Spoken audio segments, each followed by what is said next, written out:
Hey guys, my name's Thomas Busby and welcome along to this landscape photographer's mission to try and find the best wide-angle lens available for the Fujifilm system. Today we're having a look at the 18-135. Now, as always, I like to start these reviews off by looking at the most important factor when picking a lens for landscape photography, which is sharpness.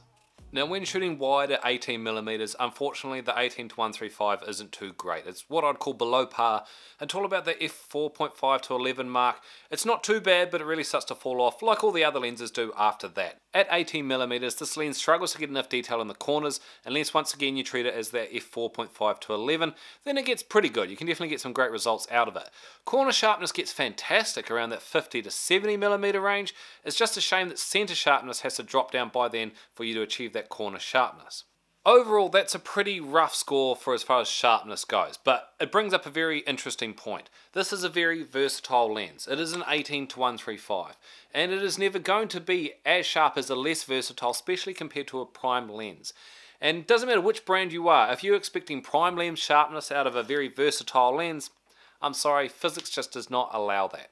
And speaking of versatility, this is the most versatile lens Fuji offer. You cannot get a broader spectrum of zoom range in one lens than you can with the 18-135. And while I said that sharpness score isn't great, and it's not, I personally have definitely got images I'm more than happy with out of this, and it really just depends on what you want to do with your images and how picky you want to be.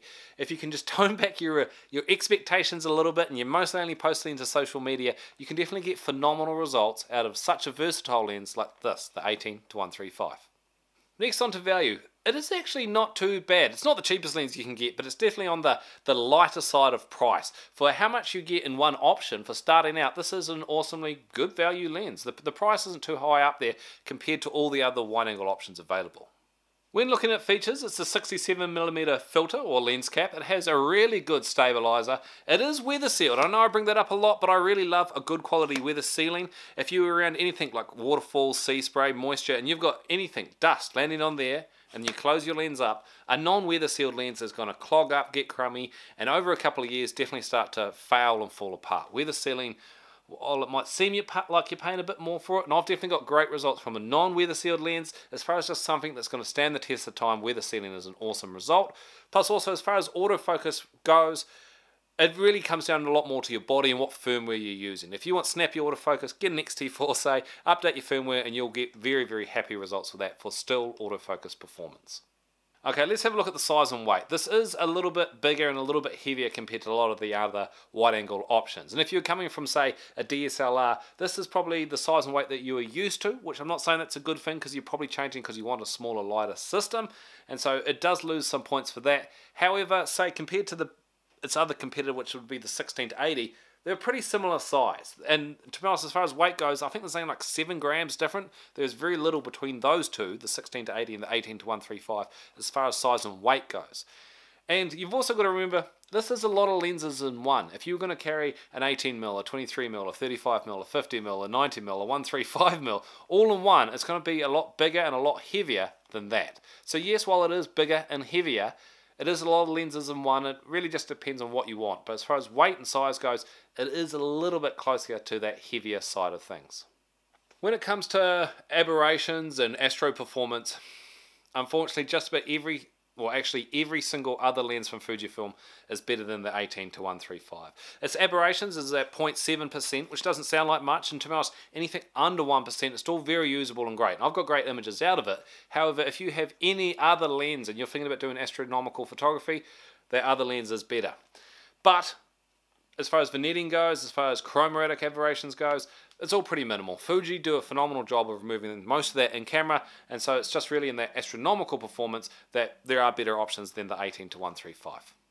When it comes to video performance, it is deadly silent as far as AF performance goes. However, the AF tracking it does hunt just a smidge. It's not too bad. It's definitely very usable, say for a talking headshot like this, but if you're moving back and forth, it does have that little bit of a hunt just as it snaps onto its target. Another big thing to be aware of is because this is a variable aperture, your shot will darken as you zoom while recording video. So if you're at 18mm at f3.5 and you start to zoom in, your shot will get darker and you'll either have to adjust your ISO or a variable ND filter, as you zoom, or even if you stop starting, you've got to tweak some settings in between different shots. So say for video, I would still recommend the 16 to 80 over the 18 to 135 for video performance. However, if you were comparing this to the 16 to 55, I'd probably still pick the 16 to 80, but we'll cover that in next week's video where I'll look at that lens. So for video on this, it's quiet, it's accurate enough, but you can get better, and it's pretty snappy. I'd still be happy with it. Just be aware of that variable aperture as you're zooming. When starting out in photography, it's hard to know exactly which prime lens you would like. For those that don't know, a prime lens is one with no zoom. It is a fixed amount, and they are phenomenally sharper than, say, such a versatile lens like the 18 to 135. But as I said, if you don't know which one you want, and most people starting out can't afford 4 or 5 primes, then getting to 18 to 135 is a fantastic way to learn what zoom ranges you like from your camera. You should not expect prime lens sharpness, and you should not expect to get so many prime lenses into that size. If you had all those prime lenses, they would be far, far bigger as far as backpack space and weight goes. And so there are pros and cons to having such a versatile lens versus sharpness. However, like I said, that doesn't mean you can't get phenomenally pleasing results out of a lens like this. From using and walking around with this, I definitely got a couple of shots that I was more than happy with, and sometimes I think people just need to check their expectations a little bit, because you can still get phenomenal results from such a versatile lens. However, as far as the wideness goes, as far as using it as a landscape at 18mm, it's okay. So if I punch the 18 to 135 into the TB photography wide angle lens algorithm, it comes up with a pretty interesting score. So considering sharpness, aperture, price, weight, wideness, versatility, and all the features and flaws, at the moment it's right near the bottom of the list. If you consider the whole range of the lens as an 18 to 135, it gets a final score of 54.71 or 58.56 if you just treat it as an 18 to 35 f4.5 to 9. Considering it as a wide angle lens though, so just treating this as an 18mm, its score drops a little bit down to 54.16, but you can really get a lot of potential out of this if you just treat it as the f4.5 to f10. As long as you don't push that aperture range too much, you can really get some phenomenal results still out of this. You've just got to be aware of those limitations.